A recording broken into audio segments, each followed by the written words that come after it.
আপনি যদি নিয়ম বহির্ভূত কাজ করেন ইঞ্জিন ব্রেক করার সময়ও ইঞ্জিন ব্রেক করেও তো আপনি দুর্ঘটনার শিকার হয়েছে। আসসালামু আলাইকুম, welcome to my YouTube channel and Facebook page.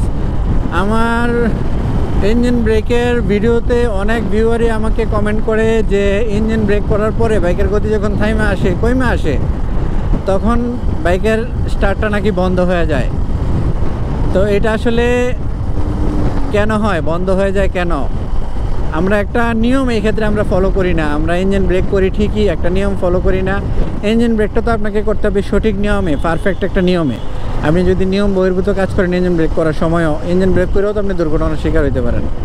Engine ব্রেকের সময় নিয়ম বহির্ভূত যেসব কাজগুলা আর কি আমরা করে থাকি সেটা হলো আমরা ইঞ্জিন ব্রেক করে বাইকের গতি ঠিকই কমাই এবং গতির সাথে সামঞ্জস্য রেখে আমরা বাইকে গিয়ার শিফট করতে ভুলে যাই। এটার কারণে আপনি কিন্তু এই যে আপনার বাইকের স্টার্ট বন্ধ হয়ে যায়। অথবা ইঞ্জিন ব্রেকের সময় আরেকটা মারাত্মক ভুল যেটা হইতে পারে, আমরা গিয়ার ডাউন শিফট করে অনেক সময় ইঞ্জিন ব্রেক করি। এই উচ্চ গতিতে আপনি 100 কিলোমিটার গতিতে আছেন, ওই অবস্থায় আপনি গিয়ার ডাউন শিফট করে ইঞ্জিন ব্রেক করবেন। ওই অবস্থায় আপনি কখনোই তাড়াতাড়ি বাইক থামাইতে যাইয়া আপনি ডাউন শিফট করতে যাইয়া আপনি দেখা গেল একটা গিয়ার কমানোর জায়গায় আপনি 3টা গিয়ার কমাইছেন। আপনি 5 নাম্বার গিয়ারে 100 গতিতে ছিলেন, আপনি গিয়ার ডাউন 100 গতির অবস্থায় আপনি একটা গিয়ার ডাউন করতে পারেন সেফলি, আপনার বাইকটা গতি কমে আসবে ডাউন শিফটের মাধ্যমে। বাট আপনি যদি ওই সময় 3টা গিয়ার কমাই দেন, আপনার গতি এখনও 80 আছে, গতি আপনি গিয়ার নামাই দিয়ে আসছেন 2 নাম্বার গিয়ারে, নামাই আপনি ক্লাস ছেড়ে দেন, ওই অবস্থায় আপনার কী হবে, গিয়ার রেশিওর সাথে আপনার এই যে স্পিড মিল থাকবে না, যার ফলে এই যে বাইকের গিয়ার বক্সের প্রচণ্ড ক্ষতি হবে, গিয়ারের দাঁত ভেঙে যাওয়ার সম্ভাবনা আছে, আপনি উল্টে মেসরে রাস্তার মধ্যে পড়ে যাওয়ার একটা পসিবিলিটি আছে। তো এই ভুলটা আর কি ইঞ্জিন ব্রেক করার সময় করবেন না। গিয়ার ডাউন শিফট করে ইঞ্জিন ব্রেক করার ক্ষেত্রে একটা গিয়ার কমাইতে পারেন, সর্বোচ্চ 2টা গিয়ার কমাইতে পারেন গতি যদি আপনার ওই রকম থাকে আর কি। যদি গতি 80 থাকে আপনি সেক্ষেত্রে, কিংবা 70 থাকে, আপনি 2টা গিয়ার সর্বোচ্চ কমাইতে পারেন। বাট আপনি 100 গতি আছে কিংবা 100+ গতি আছে, আপনি ওই অবস্থায় ক্লাস 2টা সমানে 3টা গিয়ার কমাই দিয়ে আপনি লিভার ছাইড়া দিলেন, ক্লাস লিভার ছাইড়া দিলেন, এক্ষেত্রে আপনি দুর্ঘটনার মধ্যে পড়বেন নিশ্চিত।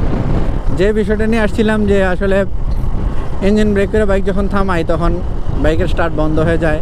স্টার্ট বন্ধ হবে না, আমি এই নিয়মটা শিখিয়ে দিচ্ছি আপনাদেরকে আজকে এই ভিডিওর মাধ্যমে। আমরা অবশ্যই বাইকের ইঞ্জিন ব্রেক করে বাইকের গতি যখন কমাবো, গতির সাথে সামঞ্জস্য রেখে গিয়ার ডাউন করবো। আপনার ইঞ্জিনের বাইকের গতি কেমন আছে, আপনি যদি 100 গতিতে ছিলেন, আপনি গতি কমাইয়া 40-এ নিয়ে আসছেন, তখন আমি ক্লাস ধরে একটা গিয়ার ডাউন করে আবার ক্লাস লিভার রিলিজ করে দেন, যদি সামনে ইমার্জেন্সি কোনো সিচুয়েশন না থাকে। বাট আপনার যদি এমন সিচুয়েশন হয় যে আপনার ইঞ্জিন ব্রেক করে বাইকটাকে থামাইতে হবে, একদম থামাই ফেলতে হবে, তো এই অবস্থায় ইঞ্জিন ব্রেক করছেন ঠিকই, কিন্তু আপনি টাইম মতো গিয়ার ডাউন করেন নাই, সেক্ষেত্রে তো আপনার বাইকের স্টার্ট বন্ধ হবে। আমি এরকম একটা সিচুয়েশন দাঁড় করাই দেন আপনাদেরকে দেখাই। এই যে আমি 100 গতিতে চালাইতেছি, 100 কিলোমিটার গতিতে চালাইতেছি, আমার গতি কমানো প্রয়োজন। এই যে আমি থ্রোটল কমাইতেছি, ইঞ্জিন ব্রেক হচ্ছে, আমার আরও গতি কমানোর প্রয়োজন। এই যে গাড়িটার পিছনে দাঁড় করাই, এই যে আরও গতি কমানোর প্রয়োজন, গতি কমাইছি। এই যে যখন 30-এর নিচে নেমে আসছে দেখছেন, আমি ক্লাসটা ধইরা কিন্তু আর ছাড়ি নাই, আমি ক্লাসটা ধইরা গিয়ারগুলো একটা একটা করে ডাউন করছি। ডাউন করে যখন আমার গাড়ি নিউট্রাল নিয়ে আসছি তখন আমি ক্লাসটা ছাড়ছি, আমার বাইকের স্টার্টটা বন্ধ হয় নাই।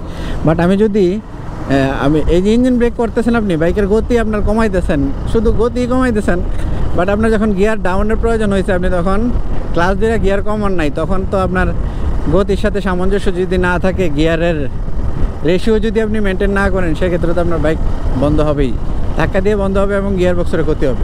তো এই ভুলটা আমরা করবো না। যখন ইঞ্জিন ব্রেক করবো, গতির সাথে মিল রেখা, বাইকের গতি যখন নিয়ন্ত্রণে আপনার চলে আসবে, মানে 100 কিলোমিটার গতিতে ছিলেন, বাইকের গতি 35-30-এ নিয়ে আসছেন, তখন আপনি ক্লাস ধরে বাইকের গিয়ার ডাউন করা শুরু করেন একটা একটা করে।